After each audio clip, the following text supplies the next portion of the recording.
Okay, so the movie. So Hugh Wilson directs. Scott Rudin, notorious bad person, produces. All right, our stars. We've got Diane Keaton plays Annie. Bette Midler plays Brenda. Goldie Hawn plays Elise. Goldie. Okay, yeah, no, Elise. Tell me about each of these women. What's up with them? What are their characteristics? Okay, so Bette Midler has aged as a frump. She's always in schoolmarm attire. Are we just going to leave out Stockard Channing? Well, I guess so. The three leads. It's fine. And then you've got Goldie Hawn, who is this clearly successful actress, but has hit a wall with her. She is chasing the dragon of her youth. She's not getting the role she wants anymore, so she's over plastic surgery and over depending on alcohol, and she's well, fliffity. I don't know. She is playing Goldie Hawn. She's definitely playing because she won an Oscar very early in her career, which Goldie Hawn did, which I always forget about. Goldie Hawn won Best Supporting Actress 1969 for Cactus Flower, and then a few years later became a big leading lady, throwing shit off boats. But the thing that Goldie Hawn does, the specific comedic energy that she brings to movies, she's bubbly. She's by the all time over the she's place. like in her 40s and 50s, and this really was happening to her. Right. People are like, "Nah, you're not gonna be." Well, and how about you play a mom? How about you play a?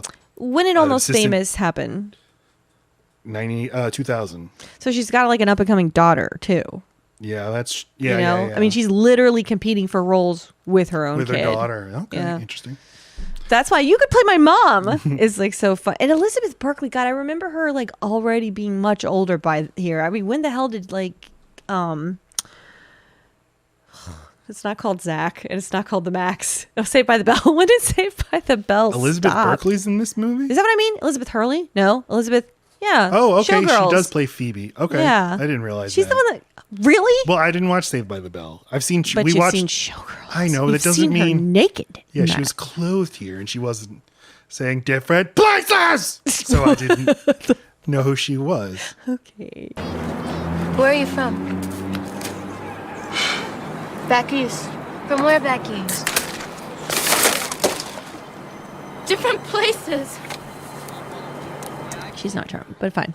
She's always bothered me. Jessie Spano can eat a dick. So that's Elise. And then Diane Keaton is Annie, playing with the same name as she did in Annie Hall. And also we learned that Annie is her actual real life nickname. So Diane Keaton's playing a very Diane Keaton lady. And she's nondescript. It's interesting. The two of them that have a kid only have one kid, which seems like an interesting choice. Maybe it's very New York of them. We want as little like that, a little stuff to deal with. But I feel like that's also an indicator that these were women who were smart and could have been high achieving. Like it wasn't high on their list to be a mom. They just did that, right? Maybe. Like it's just you just do it. But you also like you end up getting distracted and you play the role of mom to the one kid that you had, and then meanwhile your husband's getting more successful and more gaining more and more of a social circle and status, and you get lost somewhere keeping up with him. And the movie pointedly starts 1969 Middlebury College, which is right. They're all big college graduates. Liberal arts, famous for being one of the first co-ed colleges, and it's like 1969, the most exciting year ever. Like the future is ours, and we all just kind of end up. Well, no, two of us end up kind of housewives. One of us is a super successful Hollywood actress. And another one is says clearly like a millionaire or a billionaire, Stockard Channing. But they all seem wealthy, but everyone always does in a New York movie. But, I mean, this is all like, this is just this stunk of Nora Ephron, which I was surprised she's not involved in this because Rob Reiner makes an appearance, and also Nancy Myers and her husband are not involved in this either. Charles Shire. You could have a nice kitchen without having Nancy Myers, and then you don't spend a ton of time in the kitchen. To be fair, but these are like this is the obscene wealthy people who the movie doesn't seem to recognize. These are such rich, and it doesn't make sense how rich they are. One of them a fucking furniture store. I own electronics stores, and the other's furniture. An architect. No, it's appliances. Whatever. Because Sarah Jessica Parker wants to get a low quality TV for a high value, right. But he also sells sofas and stuff. Like, I mean, it's soup to nuts. You wouldn't understand. But this was the 90s. If you were like an adult and had a job, you were a billionaire. So. Right. And if you own property in New York, like I know. Goldie Hawn's just like, oh, I own a building in downtown Manhattan. Right. Oh, we should use that for the thing we've been trying to do. Oh my god. Okay. What the fuck am I talking about? So those are the ladies. They all seem to be kind of playing themselves. Bette Midler, I wouldn't know personally enough, but she's a very theater kid, so that's she seems like her to me. I only knew Bette Midler. I actually, until we did Hocus Pocus for this podcast, the only thing I knew Bette Midler from was The Simpsons. Let's go ahead and take a look at The Simpsons. Oh, okay.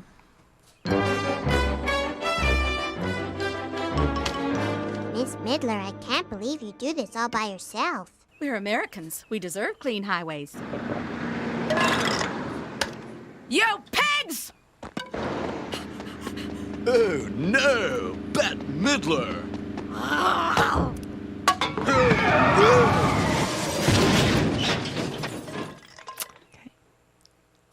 So I was like, well, she must rule. Isn't she known for? I mean, she's known for camp, for singing in movies. Singing in movies. I know, and I love Bette Midler, but Yeah. I guess I don't love a lot of Bette Midler movies. I just love Hocus Pocus and this one, and God, I'd really have to think about it. I mean, Beaches is not one of my movies. What are some? I don't fucking know. I just know I love her when I see her, but I guess I really can't say I think watch she's a ton of pretty shit. great in this. Yeah. And then Diane Keaton, you mentioned she's Annie, and people are constantly saying Annie. Annie. And I know this was a book, and the character's name was Annie, but Diane Keaton won an Oscar for playing Annie Hall. Annie Hall's like one of the most iconic. Like in 1996, there might not be a movie, an American movie, held in higher esteem than Annie Hall. And What happened, Matt? and like she's iconic for her performance and her fashion, and like so Yeah. it's just weird for everybody to constantly be saying Annie to her, but that's, I mean, you get over that. And I would say Diane Keaton, she's just playing Diane Keaton. She's, flustered, aloof. She's a little- mainly bangs and glasses. Has yeah, no a other little, hair. Oh, face. mother! Like if you talk to her, she'd be like, "Oh, what?" But she's obviously very smart. She's Diane Keaton. I would say she's capital G great in this movie. I really, really love. And love her. she's maybe maybe my favorite actress, at least of this era, but because of her persona, she can really annoy me. Yeah. If it's like not calibrated right. But this is really working. And I'll just say, for about 45 minutes of this movie, I was like, this is fucking great. Like, this movie's really funny. There's jokes. They're saying jokes. And I was, The women are allowed to be funny. I was getting clips, and I just got tons of clips because there's just so many, Bette Midler's going to her son's bar mitzvah, and she brings Diane Keaton, and Bette Midler's ex-husband Dan Hedaya is bringing his new girlfriend Sarah Jessica Parker, and she's like, Bette Midler is to Diane Keaton, she's like, I can't believe he brought that slut, that fetus. and he brought her here, and Diane Keaton's like, is she a gift? That's hilarious. But then the movie kind of takes a turn, and we can get to it. Yeah. Which I did not, I mean, to me, as a kid, if I really liked a movie, I didn't want it to ever end. So I can see why this didn't bother me then, that it never ends. Well, it opens in Middlebury College, 1969, and we have the three ladies who will be our leads, and then the woman who will become Stockard Channing, who is their fourth friend. And they're a little tight-knit group, and they're all super wealthy because one of them's like, my parents bought super expensive jewelry for all of us. Mm-hmm. And promise we'll be friends forever. Yes, of course we will. And then it cuts to Stockard Channing in modern times, and she writes some notes to her friends who she's no longer friends with, and then kills herself. Yeah. And this is sort of the inciting incident that Brings them all together. And then makes them think. It appears they have not, they have not seen each other since college. None of them. I mean, they all they even introduced themselves from college, or it's like, what? Which, that happens. Yes. It certainly happens. A tight people fall apart, drift apart and stuff. And this was a moment in time. I felt like you were my entire world, but then things changed. Okay, yeah, that's fine. But then when Stockard Channing is like writing her letters to them and like, I feel like it all went downhill when we stopped being friends and you need to realize what you mean to each other. I died from loneliness. I'd be so annoyed if I got this suicide note. Like, don't give me homework. You don't know my life. Yes. Bitch, you died. That person from college? That was fucking 35 years ago. She was entitled then. She's entitled now. Don't make me feel like I have to do math. Yeah. Right. So, Fuck you. But each of these 3 women has been recently left by their husbands for a younger woman. In fact, in a way, a younger version of herself. All of them? Yeah. So Bette Midler's husband is Dan Hedaya, and he's with Sarah Jessica he's with Parker. a furniture enthusiast, which was just like Bette Midler. She was his executive assistant. Right. Which means she's a dumb bimbo. Well, and working class, right? Like from there. Which the movie's like, what a piece of trash. She doesn't know what to do with like a salad fork. Oh, Maggie Smith's Idiot. also funny in this movie. She's, yeah. This cast is amazing. cast is There's amazing. so many people in this movie. That's a little... Excited about First Wives Club. This cast is insane. There's so many people in this movie. Like J.K. Simmons shows up and has half a line. He's a cop. Timothy Oliphant is a like aspiring director or whatever. Got an earring. Did you notice who was the Goldie Hawn's ex-husband is Victor Garber. Did you notice who his attorney was? His attorney was J. Smith Cameron, aka Jerry from Succession. The general counsel on way. Succession, yeah. Because it's like, oh, I know the she's name. exactly who she is in Right. Succession. She's always an attorney. Yeah. Born an attorney. And then Diane Keaton's ex-husband is Stephen Collins, upstanding guy, child molester guy from Seventh Heaven. Like, that show is not about child molesting. He just actually did that in real life. Did that in real life, Right. and he's her ex-husband. And They're separated. well, okay, yes. One of my issues with sort of the second half, the direction this movie takes is like, he's the real scumbag of the 3 ex-husbands, and what they do to him makes sense. It's like, oh, okay, we can get to that. But he's Diane Keaton like thinks they're inevitably going to get back together. They're working on their marriage. They're going to marriage counseling. She's seeing a therapist. She's very excited about this very skilled therapist. In fact, that's one of my favorite scenes. The first time you see her with her therapist, it's hardcore how she comes. I mean, it's a backhand, a fronthand, a back. It's Isn't just in Annie so Hall? perfect. Doesn't she complaining like I can't have sex with you, Woody Allen, because I'm so distracted by the crickets noise. in Connecticut? Is this This is literally supposed to be Annie Hall. I think after she broke up with Alfie Singer, she grew up and married Stephen Collins and had a daughter. Was she a lesbian? The daughter? Yeah. We don't know. That would have been the sequel. So they've all been left by their ex-husbands. They find their way back together, have a little boozy lunch where they, reconnect. Mm-hmm. Do you Get think real. that these 3 women have like chemistry? Yes. Yeah. They work for me in this movie. I think they work together, especially like the ganging up that Goldie Hawn's character and Bette Midler's character do. Like they're always kind of challenging Annie, Diane Keaton's character, which is like very much a real friend dynamic. Which is like It is. we get each other on a different level. But though they also seem to be sparring the most, and Bette Midler's like pretty bitter at. Which, Yeah. like one of my old friends from college is this super successful movie star and doesn't talk to me anymore. Now we're talking again. I've got like some built up resentment that I'm going to let out. And then I watched my rewatch. I noticed how much they're talking about Goldie Hawn's alcoholism. They're very upfront. You have a problem. You are drinking alcohol. Which is like, they're all drinking champagne and Goldie Hawn drinks it fast. That's not fucking true. Yes, they it even is. went around in a circle that she says, I'll have a Virgin Mary. Bette Midler says, I'll have a Bloody Mary. And then Goldie Hawn's character says, I'll just have vodka. See, they all reduce. Fine, but they are and her fucking plastic surgeon says she's drinking too much. We know she's an alcoholic, man. They weren't privy to the conversation with the plastic surgeon.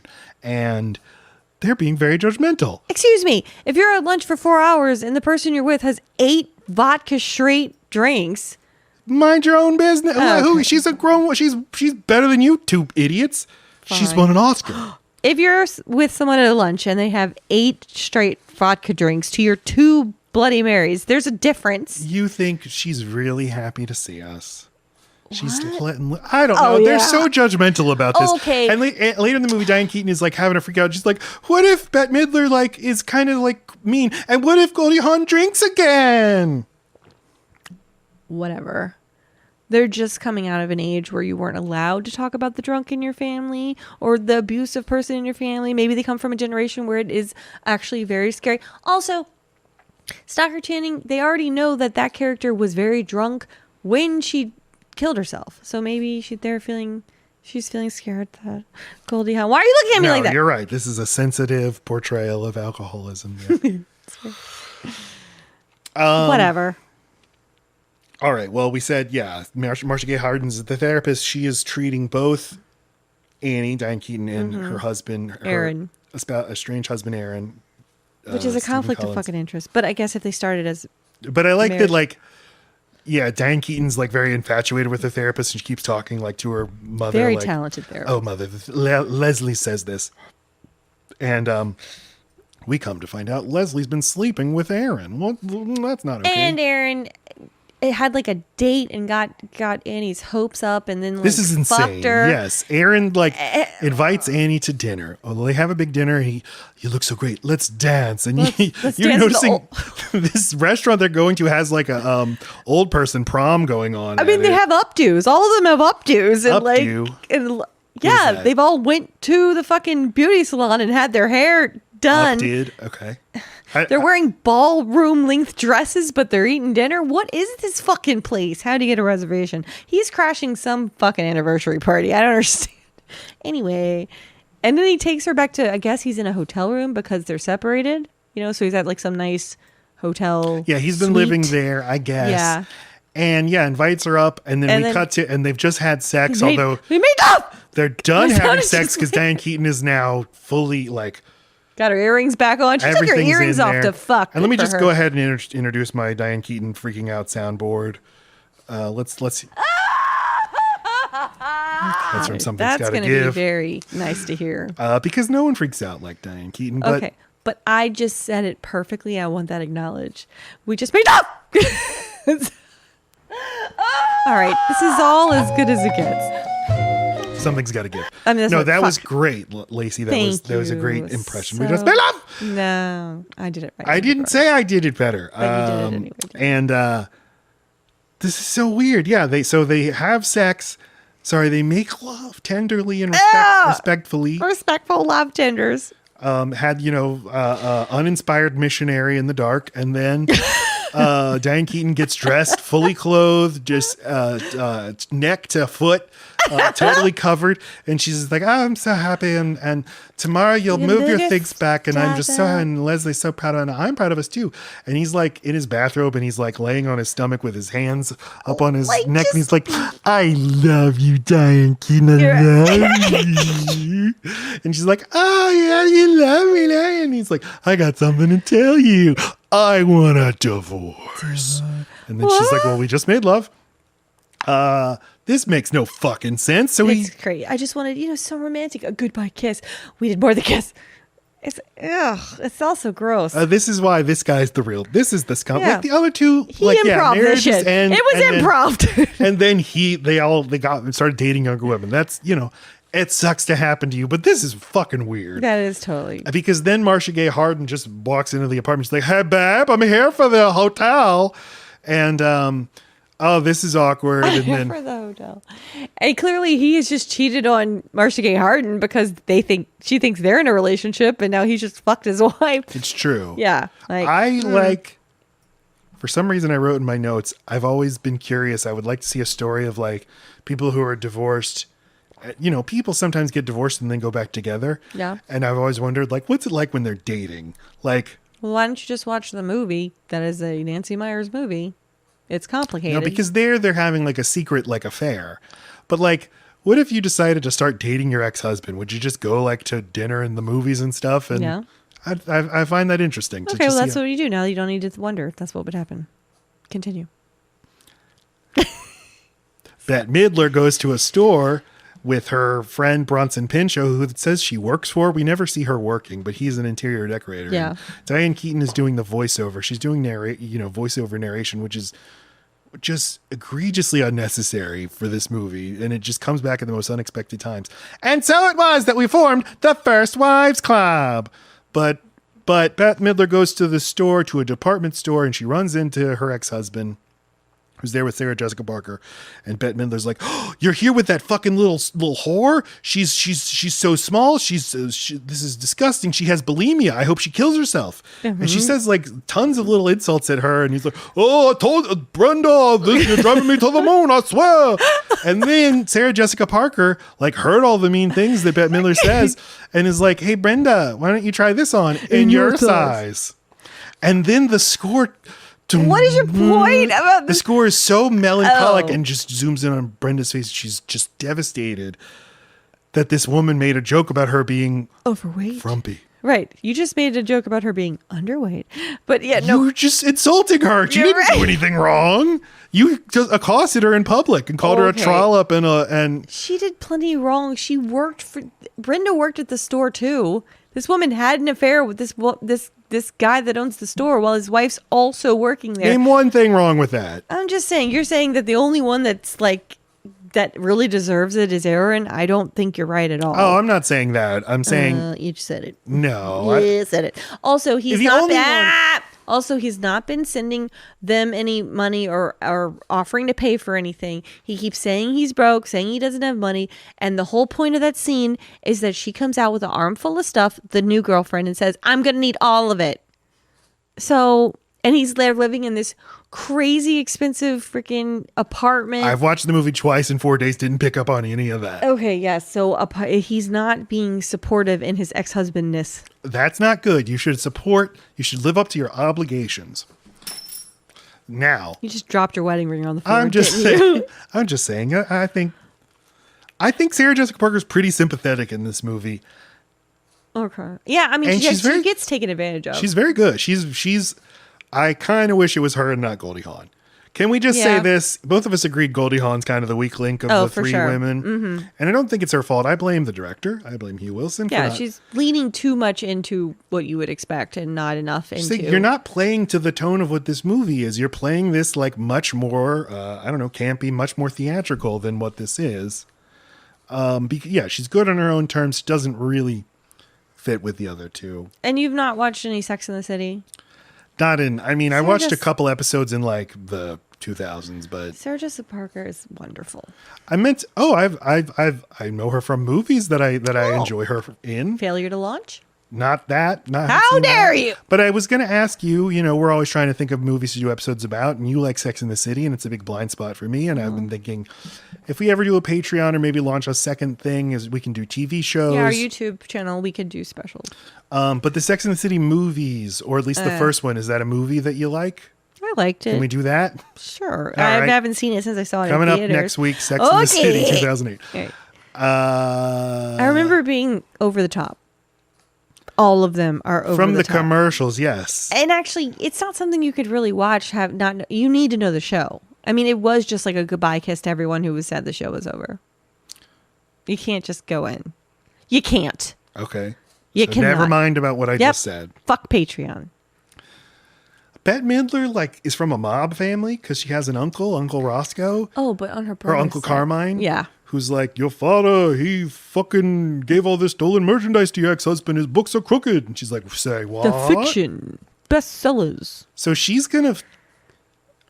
her uncle's in on this plan, but she's like, I'm going to expose him. But wouldn't she get whacked for this? She's going to because she's exposing the mob and it's dirty secrets. She's not exposing the mob. She's exposing the fact that his books are cooked. That's different. You don't have to associate the two. One of the things that she presents to him when she confronts him is, I have notarized letters from my father saying he's giving... Dear, what's his name? Dear Morty, I'm hereby enclosing stolen merchandise for you for your store. Doesn't. It's all a bluff. She's just threatening him. That's why she wants... I know, but shouldn't the mob not support this? Out of all of them, Brenda's still in love with her ex-husband. I agree. And when because they're the ones who get back together, or at least Diane Keaton's like, in the future when this movie ends, Brenda and Morty will be back together. Also, though they show the most dramatic scene with Diane Keaton's character, it's Brenda's character who keeps getting upset, sentimental, crying. Like she's the actual one who's heartbroken. Yeah, like she's like has her son's bar mitzvah and is like, we should be here as a family. Yeah. Cries on his bed when they sneak into his apartment. And when she Morning. and Dan Hedaya are kind of like they're having a rapprochement at the end of the movie. It is when I was thinking like, I'd love just a romantic Just comedy them. with these people. They're great together. Scenes from a Mall. Is that a Bette Midler movie? Yeah, Because there you go. never seen that, Mo. It's someone important that directed it. Starring Bette Midler and Woody Allen. Yeah. But not directed by Woody Allen. But it I has didn't know that tone. Yeah. And it's just, it's their whole relationship kind of unraveling but it's like it all happens at the mall. The whole thing. Okay. I think. At the end of this movie, Morty is like, he's like realized, I don't like Sarah Jessica Parker so much. She's only in it for my money. And then She's a child. He asks Brenda, like, can we dance? And then when we were together, was I this old? And Bette Midler's like, yeah, but I liked you old. That's such a nice line. That is nice. So yeah, why can't we be watching the Brenda and Morty story? I don't know, because we're watching the First Wives Club. They form the First Wives Club. We're going to help each other. And it kind of, they don't say this, but this kind of is a Strangers on a Train thing where Strangers on a Train in that movie, two strangers meet on a train and start talking and realize they both want someone else dead. And it's like, well, Yeah. I'll murder your guy, you murder my guy. It can never be traced. And Yeah, so they like, definitely use each they're other's using each anonymity. other's resources in a way that can't be traced back to Yep. them. Who's friends with Maggie Smith? Is it Goldie Hawn Yeah. who's friends? Okay, so It's high society. Maggie Smith meets up with Sarah Jessica Parker and is like, you need this interior decorator. He's great. And the interior decorator is an ally of Bette Midler, but secretly he's one of the 10 worst interior decorators in New York City. Burn. Again, this is that 90s rom-com thing of these fucking billionaires. We need to be sympathetic to their plights. They have opinions on interior decorators in Manhattan and stuff. Got it. But He's a hack. he's actually going to give her well, that's not true. He's going to help them break into his house. Right. Find his. The plot isn't, I'm going to make your apartment ugly. It's like, no, they need to get in the apartment and find the cooked books that are still there for some fucking reason. And what are they going to do to Goldie Hawn's ex-husband? He was like her producing partner, or it seems like he started kind of. They weren't equals. He kind of worked for her, but sort of worked his way up. She produced his movies, and he then became, I thought, a director, or he then based on producer. that became something on his own as well, and then he cheated on her and left her for an actress. Well, so it's because she's the one that makes the most money in the relationship. Still, they go to finalize their divorce, and he ends up getting half of everything. Like he ends up getting alimony and just there's no prenup there, and so they have to liquidate all of their assets and then split the money. And so she takes that as an opportunity to take away his car, his furniture, his debt, everything she can think to take away. I'm liquidating, and then sells it to Brenda or Annie, I don't remember, for $1. So that Annie can then use it to her husband as an architect. An architect was every husband in the 90s was an architect. Anyway, because it's like, we don't know what architects do. You just go to a job and write on a piece of paper and make lots of money. But his partners in this architecture firm that he founded, they want out, so Diane Keaton can buy their shares.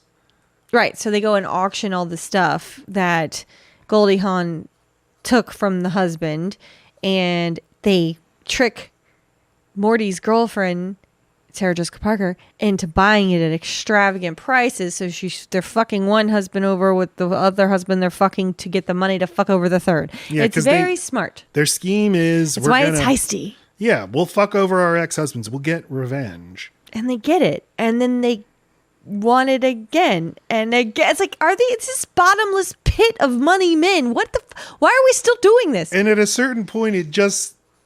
But we want to get revenge. But what have we been doing this whole movie? I don't... okay, Diane Keaton, she reconnects with an old okay, when people have a breakup, they often reconnect with old friends. That's the thing that happens. Sure. The one relationship I had with you before you ended, suddenly I had friends again because it's like, hey, I need to talk to people. I gotta fill the void. I called up my old friends like, hey, will you listen to me now? And they did. God bless them.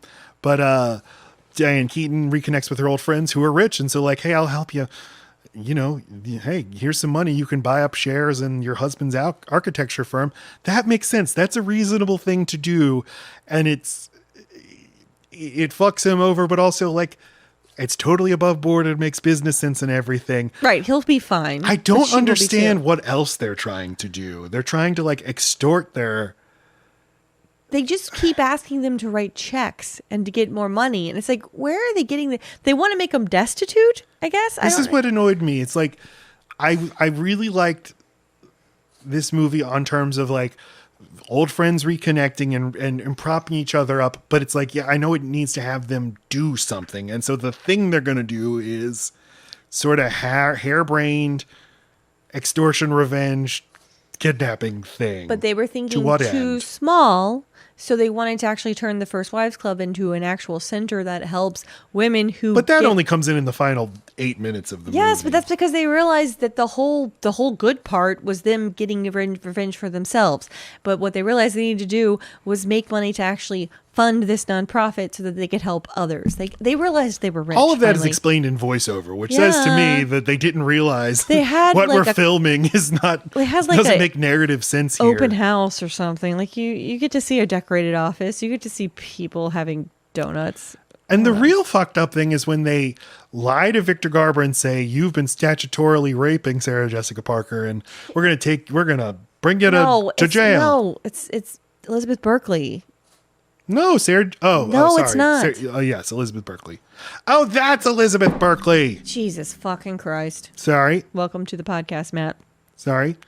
Yeah, there's no way in hell that's a 16-year-old. It's so weird. I know, but like, okay, Morty's books are crooked. We can like call him on that. Fine. Victor Garber, he divorced me. I don't like that. He's dating a young person. I don't like that. He's also taking all of the money she earned. I know, but that's like stuff people do. Like, Goldie Hawn, get a better lawyer. Fight this. Right. Do you need your own Jerry from Succession? True. Also, like, yeah, he is entitled to half of your stuff. You were married. You had a partnership. He helped. He supported you in your life and your career. This is what marriage is. When you and I get divorced, you're going to get half of this podcast. Can't wait. You're going to get load B. I'm going to cast. Oh. And I'll be Ming Beans. We went different with the B-Fry. So what happens then? Well, just when does it turn for you? Because you liked it. And then it's when they start their scheme. Wait, but the scheme is the whole fucking movie. The scheme happens like 45 minutes. I'll play the clip here. The club is formed. They're like, look, we've been hanging out and having fun, but like, it seems like this movie needs a thing for us to do. So what's that thing going to be?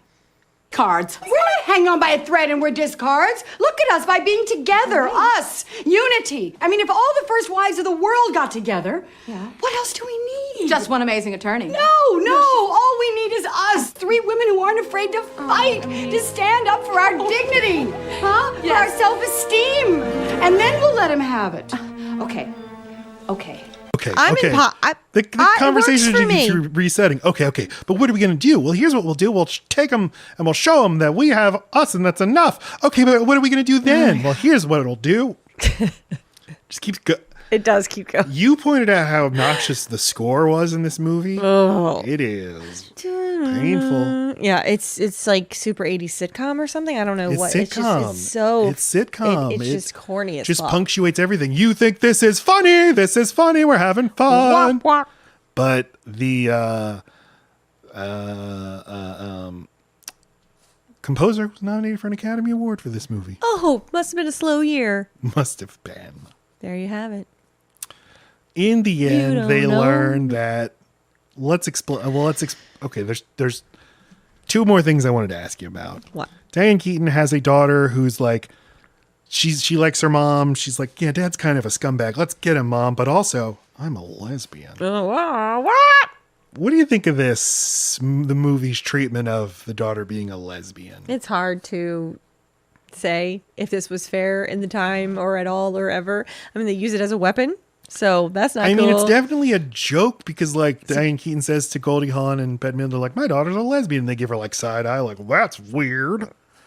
But... And the daughter says to Diane Keaton, doormat. And then Diane Keaton says, lesbian. Yeah, that's funny. That's funny. I can't tell. And neither of us is a lesbian, so we're not the ones who can say. But part of me was like, this is... I kind of like how matter of fact and not... making her the butt of the joke, but in some way she kind of is the butt of the joke, but I think they handle it the way you would expect for the time and maybe a little bit ahead of it. Like, I think they make it more center stage than most. It's not just mentioned once. They go to a gay bar. She gets to tell her dad herself. Like, I don't know. They at least get to make her a more full person. Mm-hmm. So at least... there's a spot in a very mainstream movie for a lesbian. That's the thing. That's always the thing. Is like, hey, there were spots for gay men way longer before there were. Yeah, I mean, fucking to America, lesbians. The only in Friends, it's a joke that Ross's ex-wife left him for a woman. Yeah, wow. Fucking cook. Right, like gay men are allowed to exist a little bit more easily, or for a little bit longer than it took a while for the women to be okay with just themselves in movies. And it not to be their whole fucking identity. What is the other thing I wanted to ask you? I don't fucking know. Oh, well, okay, why does the musical, the You Don't Own Me. So that doesn't make it a musical. They talk about, halfway through the movie, they're talking about, they're reminiscing upon Cynthia and all the fun they used to have together. Remember when we used to sing this song? That was silly. And they start to sing it. And no, it was like, remember when we used to do this talent show, like this big major thing? Anyway, like, oh yeah, I guess I remember when we got on the stage and sang a fucking song as we were young adults. They're looking at each other, following each other. There's nothing playing laughing on the soundtrack. Yeah. Ba ba ba da da da da. See? They're having fun. Oh, you guys. No, I'm singing by myself. It's embarrassing. But then... oh, jeez. The end of the movie ends and they've to show their evolution. Decided Matt because being a first wives club isn't enough and having all this money isn't enough. We need to put it to good use. And so we started the Crisis Center for Women Counseling Center. We're going to give therapy to women and people who need it. And then Bette Midler tweeted, like, what do you mean by women? Don't you mean people with vaginas? But then they're like, no, women. Let's say we're talking about Women Counseling Center. And they have a big gala. And they're like, this was a successful gala. We did it. Let's all wear white coats. Now we have an avenue to have galas and embezzle money and stuff and misappropriate funds via our crisis center. Okay, but they're like, we did it, guys. We did it. Now it is time to sing our song. And this is, again, when we watched the movie and I had to hide behind it, it was like... the dinner party episode of The Office I found so cringy. I'm young, and I love being young. I'm free, and I love being free to live my life the way that I want. Just say and do whatever I please. I'm young. Okay. If the music wasn't playing, wouldn't it be way more charming? Oh, yeah. They would seem like real people. This would not seem like what the fuck is happening? I love it. You love it? I love it. You really do? Yeah, I do. What's wrong with me then? Because you just need everything to exist to make sense in real life. And I don't. You do.